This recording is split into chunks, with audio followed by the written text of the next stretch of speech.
여러분 안녕하세요. 부동산 부수칠성 김하인쌤입니다. 자, 오늘은 화연인의 민박 28일 체험 전 안전수칙을 먼저 알려드립니다. 자, 지금부터 안전수칙을 잘 시청하셔서 28일째 민박을 안전하고 즐겁게 만끽하기 바랍니다. 자, 안전수칙으로 법정이상권을 공부하겠습니다. 일단 공부할 순서가 제일 먼저 법정이상권 종류를 살펴보고 두 번째는 법정이상권 성립 여부입니다. 성립하는가 안 하는가죠? 마지막 세 번째는 이제 법정이상권이 성립했습니다. 그럼 성립할 때는 등기 없이 성립하죠. 이제 그 후입니다. 성립 후 법률관계입니다. 이 세 가지를 차근차근 공부하겠습니다. 자, 제일 먼저 첫 번째, 이제 법정기상권 종류를 살펴보겠습니다. 먼저 민법에 두 가지가 있습니다. 전세권에서 305조 법정기상권, 그다음 저당권편에서 366조 두 가지가 있고, 그다음 가등기 담보법에 있습니다. 그리고 임목에 관한 법률, 그리고 마지막으로 법이 없을 때 대법원이 관습법상 법정기상권, 줄여서 관법지를 인정하죠. 이 중에 시험에 나오는 것 두 가지, 366조 법정기상권과 네 번째 관법지, 이 두 가지를 중점적 살펴보겠습니다.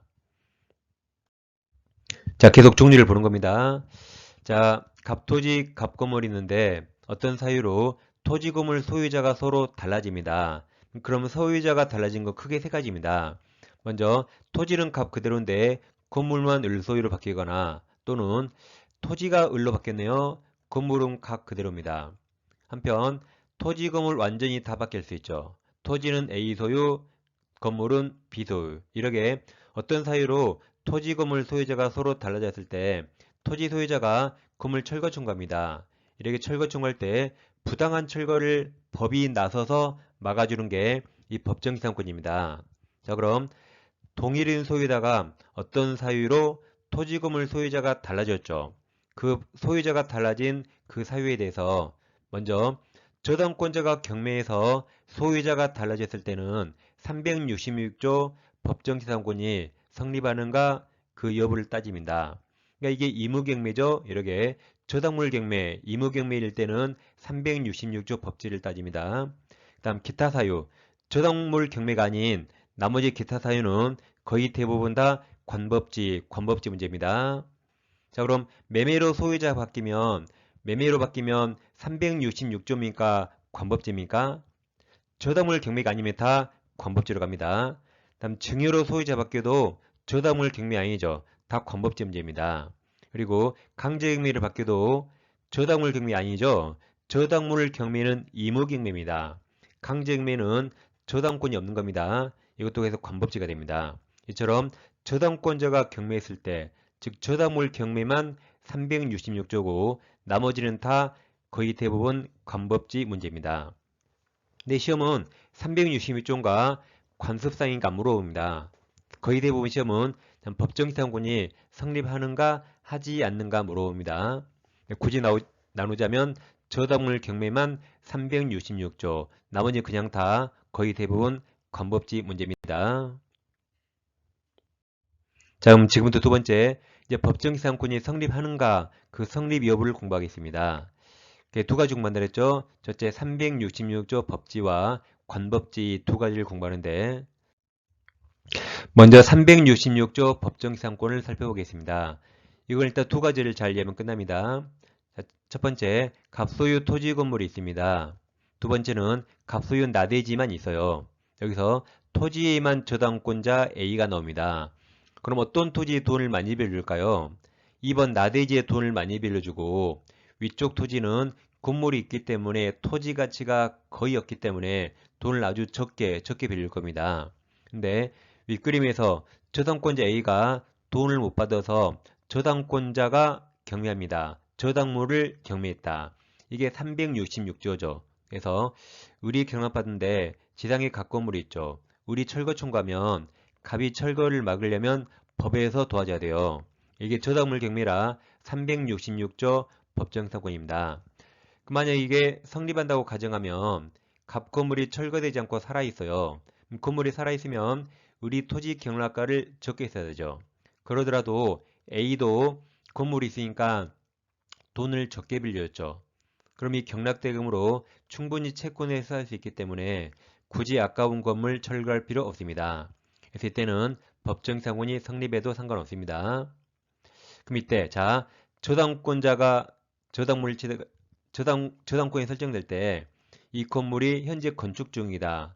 그래도 A는 돈을 적게 빌려줍니다. 그래서 법정상권 성립해도 상관없습니다. 하물며 미등기나 무허가다 다 지었잖아요. 이때도 당연히 인정됩니다.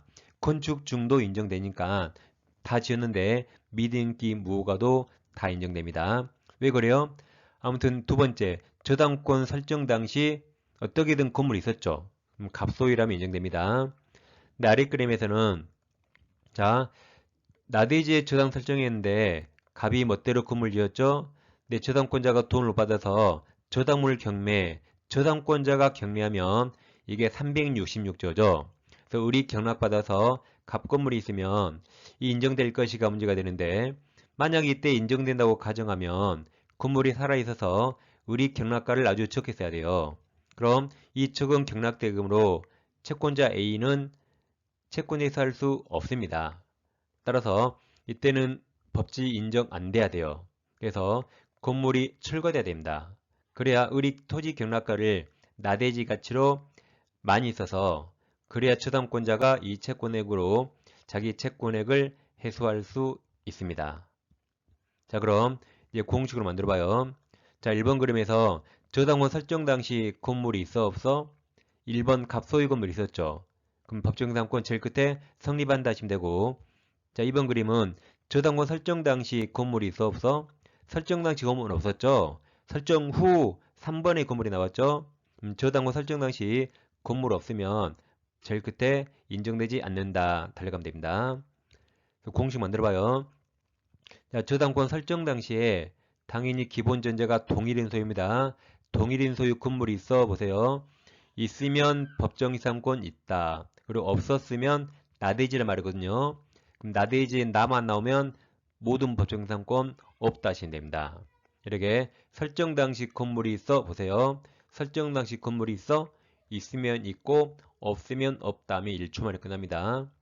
근데 예외가 딱 하나 있는데 설정 당시 건물이 있었더라도 토지 건물에 공동저당이 설정되고 건물이 철거되고 신축가에 나와야 됩니다. 이때만 예외적으로 법정이상권 인정되지 않습니다. 그러니까 공동저당만 나오면 인정돼요.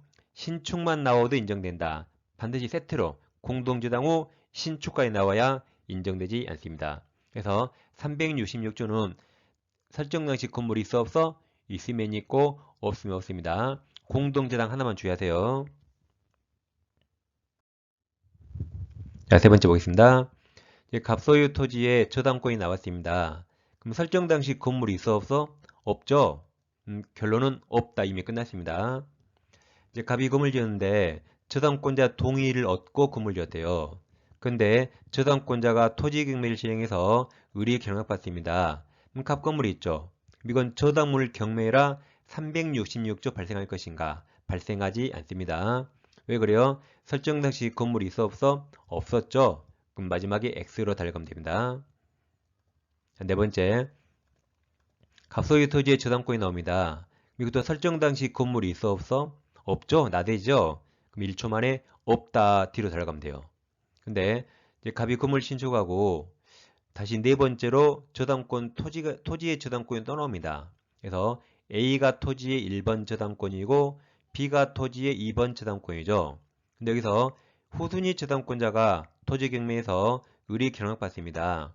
그럼 지당이 각 건물이 있죠. 그럼 법정이상 발생할 것인가? 자, 누가 경매 신청했죠? B가 경매 신청했죠.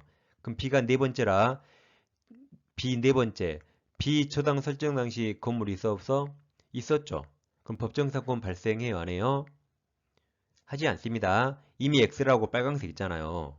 그러니까 이건 1초 만에 답이 나와야 돼요. 제일 처음에 2번 A가 선순위 지당이죠. 그러면 2번 설정 당시 건물이 있어 없어? 없었죠. 그럼 끝까지 없다 달려가는 겁니다. 중간에 읽으니까 이게 틀리잖아요. 그러니까 법정상권은 1초 만에 나와요. 저당원 설정 당시 있는가 없는가 1초 만에 답이 나옵니다. 그 다음 갑소유의 갑소지 건물이 있는데 저당권이 나왔죠. 그러면 설정 당시 건물이 있어 없어? 있으니까 제일 끝에 있다 달려가면 돼요. 왜냐면 공동재당 아니잖아요. 근데 어떤 사유로 건물이 철거 매실돼서 나대지의 저당권만 남았습니다. 그래서 네 번째로 다시 갑이 신축했어요. 신축. 근데 저당권자가 토지 경매에서 의리 경락받았습니다. 지상에 갑 건물이 있죠. 법정이상으로 발생해야 하네요. 생각하지 마세요. 발생합니다. 제일 처음에 동그라미 2번 설정 당시 건물이 있어 없어? 있었죠. 그럼 이건 공동재당 아니죠. 그럼 무조건 있다 달려가면 돼요. 그러니까 중간에 볼 필요 없습니다. 중간에 보니까 틀린 겁니다. 1초 만에 답이 나와요. 설정 당시만. 그럼 만약에 이 건물이 이제 목조 건물이라 철거되고 철근이 됐죠. 그래도 인정됩니다. 단 최초 구건물, 목조 건물이었죠. 그러니까 최단 기간 30년, 15년, 5년 중에 목조 건물이라 중간짜리 15년 구건물을 기준으로 인정됩니다. 그리고 만약에 네 번째, 자, 갑이 아니라 병이 신축해서 현재 병 건물이 있어요. 그럼 법정사건 발생합니까? 안 합니까? 생각하지 마세요. 발생합니다. 그러니까 아까 제일 처음에 두 번째, 설정 당시 갑 건물이 있었죠? 그럼 중간에 무슨 일이 있든 무조건 있다 하시면 돼요. 중간에 보니까 틀린 겁니다. 단 이건 구건물 기준입니다. 항상 설정 당시만 판단합니다. 그 후는 보지 않아요. 여섯 번째, 갑소유 토지건물이 있는데 이 토지건물의 공동지당이 나왔어요. 그럼 철거되고 신축이 나온 거 봐야 돼요. 근데 어떤 사이로 건물이 철거 매실돼서 나대지의 저당권만 남았죠? 건물이 없으니까 건물에 대한 저당권은 소멸해서 토지 저당권만 남았는데 다시 갑이 건물을 신축했습니다. 근데 저당권자가 저당물 경매에서 의리 경락받으면 갑 건물 있죠.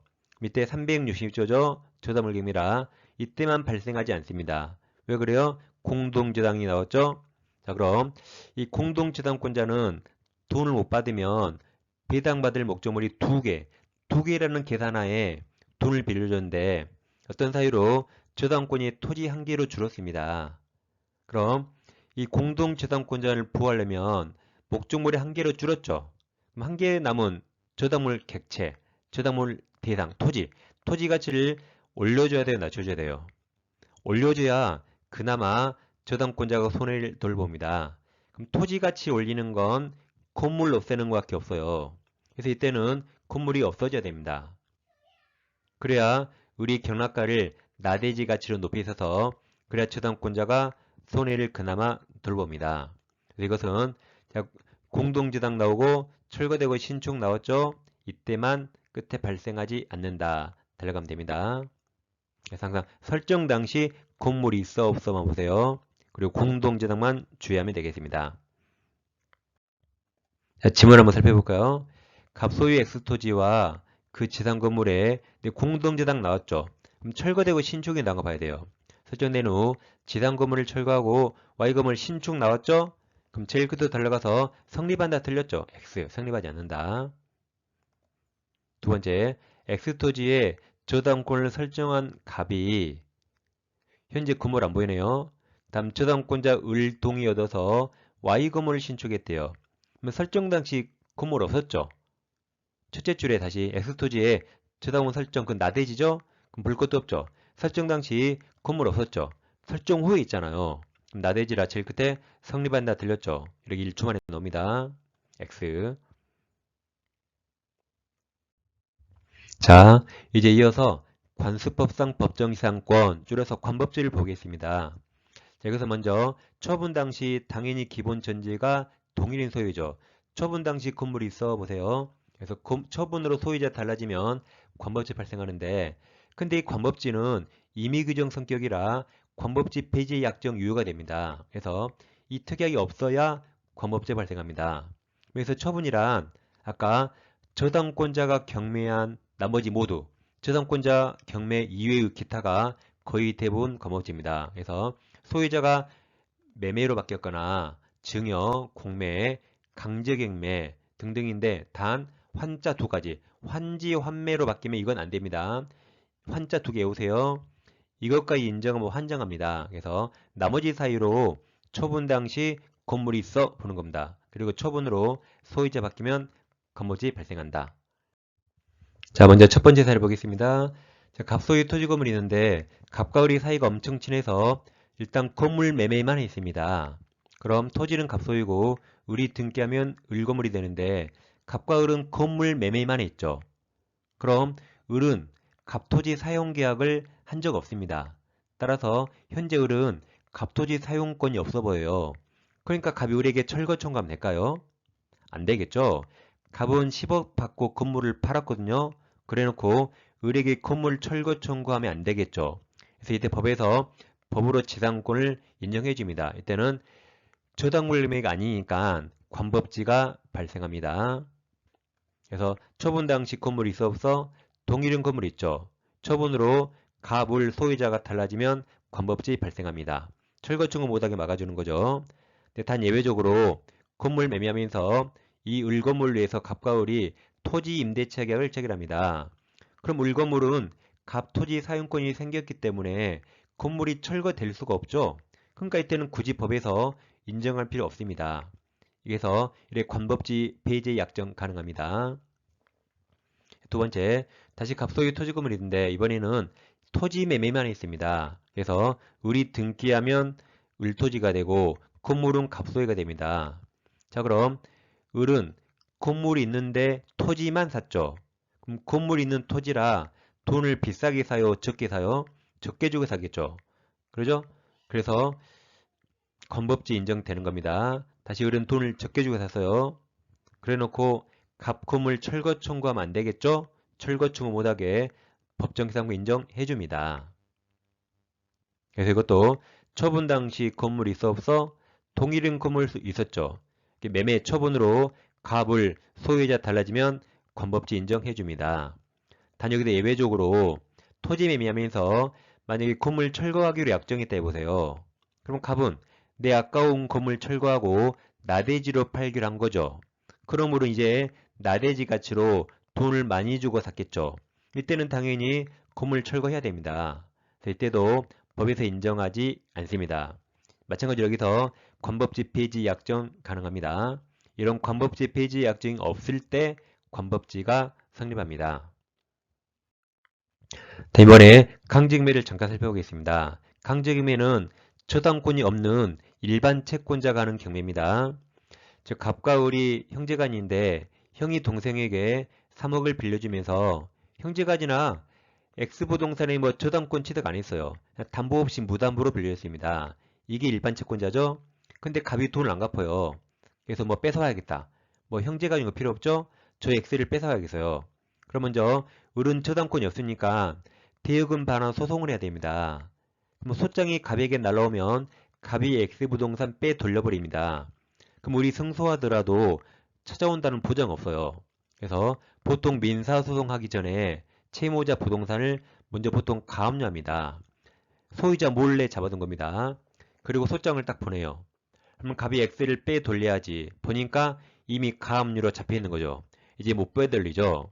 그래서 우리 소송에서 이제 승소 판결 받으면 이게 집행 권원이 돼서 이거 가지고 일반 채권자가 채무자 소유 부동산을 강제경매합니다. 그럼 이제 아까 2번 가압류, 임시압류가 진짜 압류, 압류 또는 본압류로 바뀌는 겁니다. 이렇게 하는 게 강제경매입니다. 자, 그럼 이제 강제경매 관법지를 보겠습니다. 두 사례 잘 표기해보세요. 첫 번째, 갑소유 토지 건물이 있습니다. 두 번째는 갑소유 나대지만 있어요. 그럼 여러분 생각에 1번, 2번 법정이상권은 1번, 2번 어디에 생길까요? 잘 모릅니까? 법정이상권 어디에 생길까요? 1번입니다. 1번은 지금 건물 있잖아요. 그럼 끝까지 건물 있게 법에서 도와주는데 2번은 나대지죠? 그럼 끝까지 나대지에 가도록 법에서 굳이 도와주지 않습니다. 이렇게 법정이상권은 1초 만에 답이 나온다 했어요. 그럼 1번에서 이거 인정해 줍니다. 건물이 철거되게 도와줘요. 근데 2번은 처음에 나대지라 법에서 도와줄 필요 없다. 이게 결론입니다. 자, 그럼 1번 그림에서 토지에 저당권이나 아까처럼 가압류 또는 압류가 나와요. 아래 2번 토지도 토지에만 저당권이나 가압류나 압류가 나옵니다. 근데 여기서 위 토지는 돈을 적게 빌려줬겠죠? 아래 토지는 나대지라 돈을 많이 빌려줬습니다. 근데 1번에서 자, 토지가 강제경매가 나왔다. 그럼 강제경매란 저당권자가 한 경매가 아니죠? 저당권이 아닌 가압류나 압류하는 겁니다. 그래서 이때는 권법지 문제가 되는데 그럼 우리 경락받았어요. 그러면 이 권법지 발생합니다.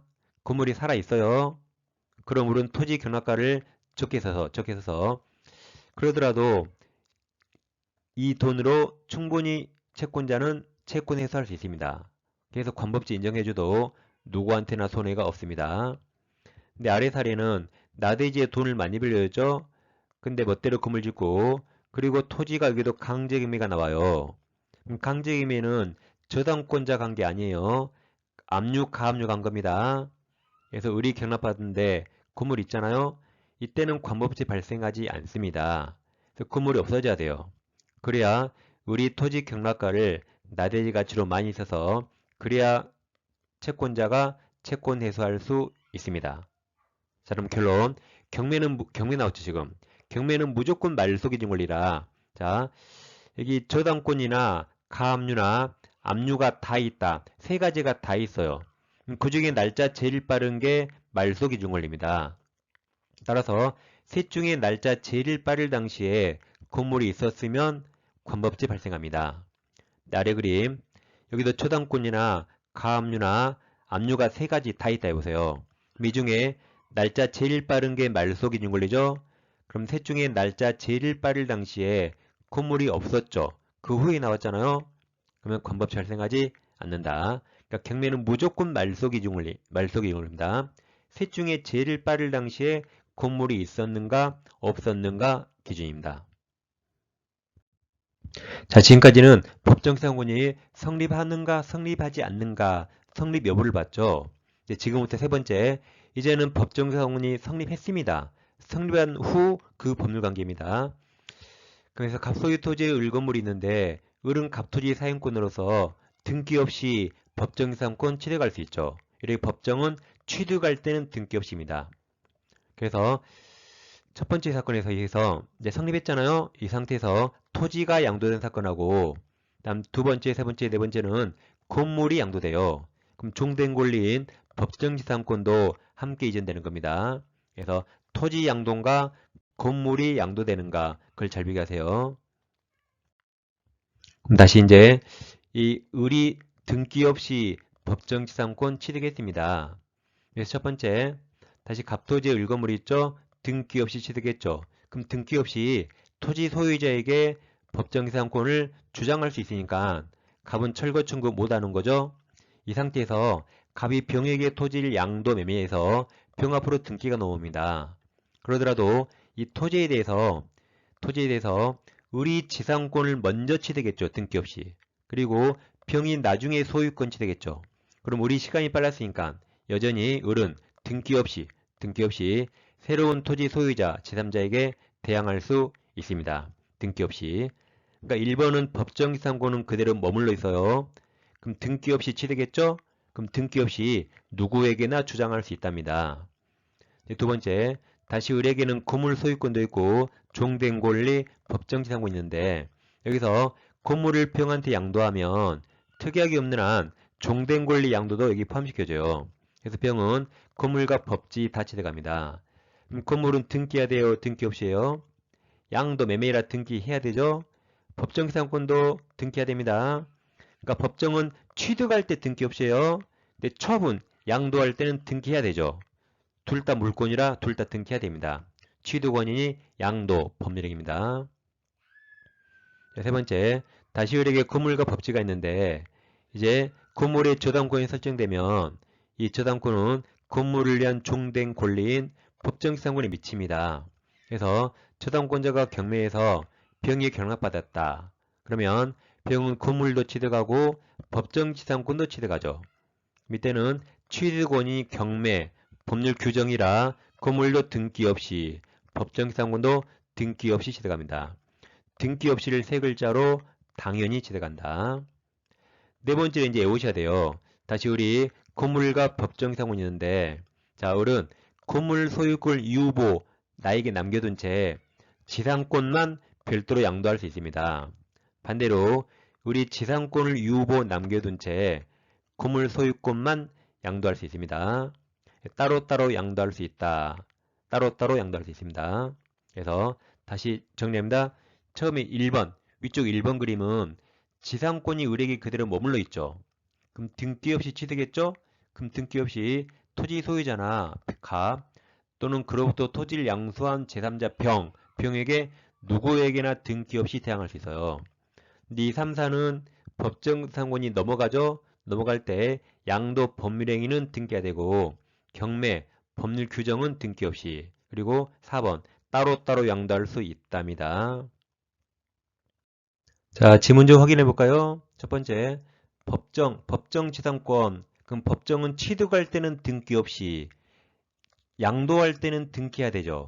그럼 법정 지상권이 머물러 있는가 양도된가 잘 보세요. 다시 법정 지상권자는 그 지상권을 등기하여야 지상권 취득할 당시의 토지 소유자로부터 다음 토지가 넘어가네요. 토지를 양수한 제3자에게 대항할 수 있다. 그럼 지상권은 머물러 있으니까 등기 없이 취득했죠. 여전히 등기 없이 제3자에게 대항할 수 있다. 첫째 줄에 등기하여가 들렸죠. 등기 없이 여전히 누구한테나 주장할 수 있습니다. X입니다. 그래서 아까 1번 사례입니다. 두 번째, 법정은 취득할 때 등기 없이 내 법정 지상권을 양도, 처분할 때는 등기해야 되죠. 그래서 양도하기 위해서 등기한다 맞았습니다. 아까 두 번째 지문이죠. 두 번째 사건입니다.